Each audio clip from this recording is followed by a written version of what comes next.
Non, la naturopathe Isabelle Schillig qui va nous parler du petit déjeuner. Bonjour Isabelle. Bonjour. Bonjour. Et oui, aujourd'hui je vais vous parler du petit déjeuner parce que c'est souvent un moment important et un peu en France on n'a pas l'habitude de faire des bons petits déjeuners. Un bon petit déjeuner avec des protéines le matin, ça permet d'éviter d'avoir des fringales dans la journée, donc ça évite d'aller se ruer dans les paquets de biscuits le soir, enfin en fin de journée.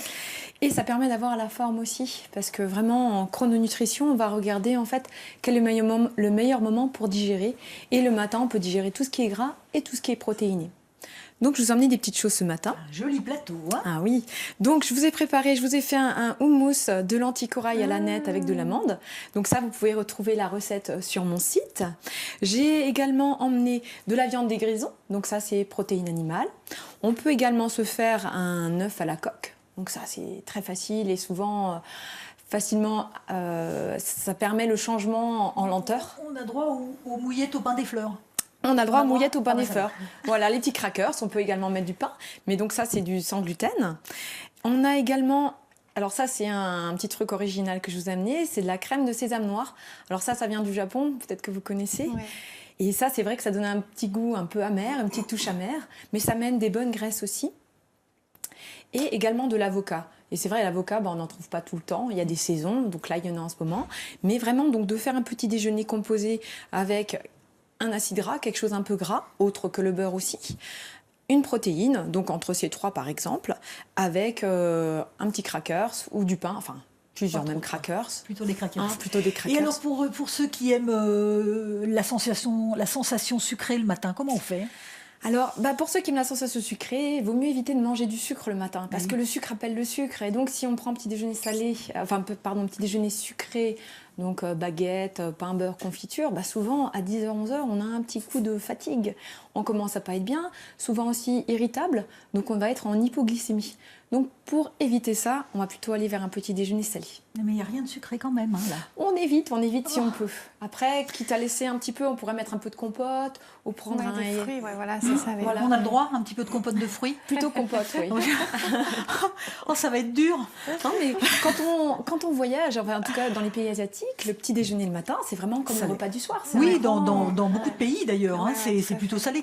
Non, mais après, c'est une question de choix. Où on veut être en forme ou pas. Voilà. Ça, Mais c'est aussi vachement une question d'habitude en fait. Oui, c'est vrai aussi, parce vous avez raison. Finalement, moi je mange salé le matin ou alors je mange pas. Ça travaille ? Mais c'est vrai que quand on a pris le pli, même 2 jours de suite à manger salé, c'est naturel. Après, il y a quelque chose qui s'instaure et ça marche bien. Vous devriez essayer parce que c'est vrai que c'est... Je vais essayer, je vous promets, je vais essayer. Moi, je dis souvent à mes clients, vous me croyez pas, essayez sur 1 ou 2 jours. Et après, c'est vrai que le déclic est pris. Et c'est facile, c'est juste des fois aussi nos idées, la culture aussi, la qui culture fait qu'on n'a pas l'habitude. C'est vrai que le petit déjeuner français, c'est pas vraiment du jambon et des œufs. C'est vrai. Voilà, dans les hôtels d'ailleurs, je ne sais pas si dans les hôtels maintenant, vous qui voyagez un peu, est-ce que dans les hôtels maintenant, c'est rentré un petit peu dans les habitudes, les petits déjeuners salés ? Alors oui, dans les hôtels, en général, il y a ce qu'on appelle le petit déjeuner continental, où on a la possibilité de choisir tout ce qu'on veut. Ah bon. C'est-à-dire soit du salé, soit le truc traditionnel de la baguette française. Mais souvent, il y a de l'œuf et du jambon et du fromage proposés dans les hôtels. Ouais.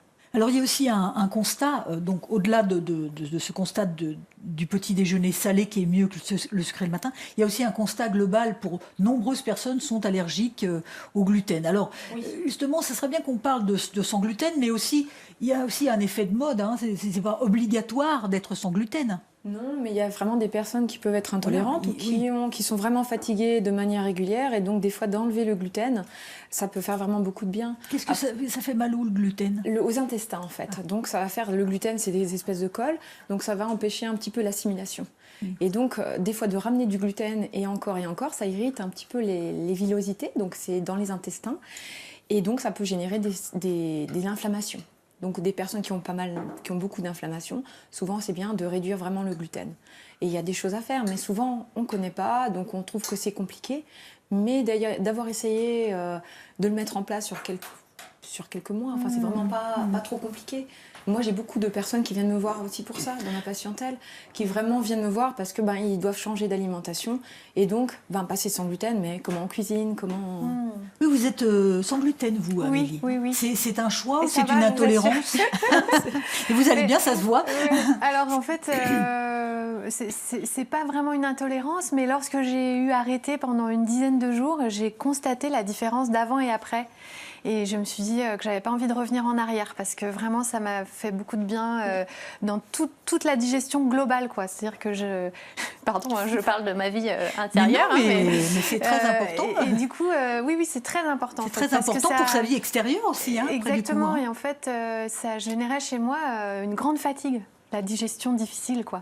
Et depuis, j'ai récupéré beaucoup d'énergie, en fait. De vitalité. Oui. On retrouve vraiment ce côté, en fait, d'enlever le gluten. Souvent, certaines personnes, justement, qui vont être sensibles, vraiment de nouveau, plus d'énergie, quoi. Alors, Isabelle, tous ces bons conseils, toutes ces recettes, on les trouve sur votre site que nous affichons en ce moment sur l'écran. Et puis, il est l'heure de lire. Parce que dans cette émission, nous lisons aussi. Nous lisons avec Lisa, notre blogueuse littéraire.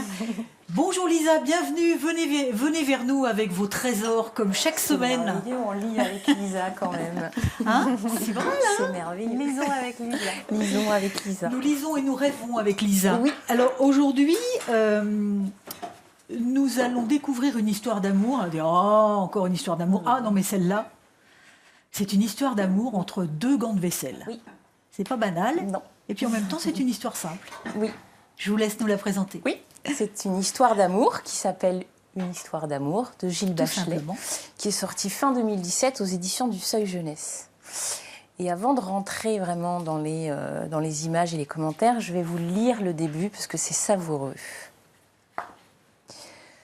Cupidon, le petit dieu joufflu de l'amour, envoie ses flèches où bon lui semble. Certaines, parfois, atteignent le cœur de personnages remarquables et provoquent ces histoires pleines de passions et de drames qui font les grands romans et les films en cinémascope. Mais la plupart viennent toucher le cœur des gens ordinaires et sont à l'origine de mille et mille histoires, toutes belles, mais toutes simples, telles que l'histoire de Georges et Josette. Georges était maître nageur, Josette pratiquait la natation synchronisée. Ils se rencontrèrent un jour, c'était fatal, à la piscine. Ce fut le coup de foudre. Pourrais-je vous revoir ? Bafouilla Georges. Que diriez-vous d'un pique-nique à la campagne ? Mais nous nous connaissons à peine, bordouilla Josette. Et elle accepta. Alors là, on va en voir un petit peu plus, puisque nous avons feuilleté ce livre, donc nous allons vous montrer quelques images de ce beau livre pendant qu'on en parle un petit peu plus. Moi, ça m'a fait penser un petit peu à l'univers de Ponty, vous savez, avec tout plein de détails, parce qu'il y a plein de détails dans ce livre. Oui, parce qu'il y a plein de détails. Ouais. Après, il me semble que dans l'esprit, on est plus proche de Gottlieb ou Astérix, Oui, Goscinny, c'est moins Uderzo. petit, c'est plus pour Il me semble. les enfants. Après, voilà, je pense que voilà. c'est plus un ressenti. Puis moi, je connais plus Gottlieb et Astérix que Ponty. Voilà, comme ça, c'est Ponty, dit. les enfants aiment bien. Ah mais oui, les petits, oui, les mais petits, moi, je c'est suis vrai pas une qu'après, enfant. plus grands, Et j'aime pas toujours ce que les enfants aiment. Et les enfants n'aiment pas toujours ce qu'on aime, nous, adultes. Oui, c'est vrai, mais Ouais. c'est vrai que Ouais. depuis que vous êtes dans cet univers, vous interpellez à la fois les enfants et les adultes. Donc Oui. vous avez trouvé C'est- un terrain Avec ce livre-là, d'entente. c'est absolument magique. Parce que dans ces images-là, si on s'arrête un petit peu en regardant les détails, donc ce sont des gants. Alors je vais dire le mot, je sais que j'ai pas le droit, mais je vais le dire parce qu'il est cité au début. Ce ne sont pas des gants de vaisselle ordinaires, ce sont des gants MAPPA. Et à mon avis, ils ont une tenue et une plasticité telle que l'illustrateur, donc Gilles Bachelet, qui est auteur, a dû les mettre parfois en situation pour voir comment ils réagissaient pour pouvoir les dessiner. Je pense que je lui poserai la question. Et On vous accorde la marque. Pour une fois. voilà, c'est écrit au début du livre. Voilà, j'avais prévenu. Non, mais c'est vrai qu'il a peut-être fait un petit peu de ce que font les cinéastes d'animation. C'est-à-dire qu'il a dû peut-être mettre des gants comme ça pour pouvoir les dessiner. Je pense. Ouais. Je pense qu'il y a quand même Parce que des c'est situations. vraiment, Quand on les voit ici, quand ils se ouais. rencontrent, ils sont tellement. C'est tellement vrai. Et c'est ça qui est très surprenant en fait dans ce livre. Donc il y a plein de petits détails très amusants. Les objets en fait sont détournés de leur quotidien, mais ils sont pas forcés dans le détournement. Ils sont juste accompagnés.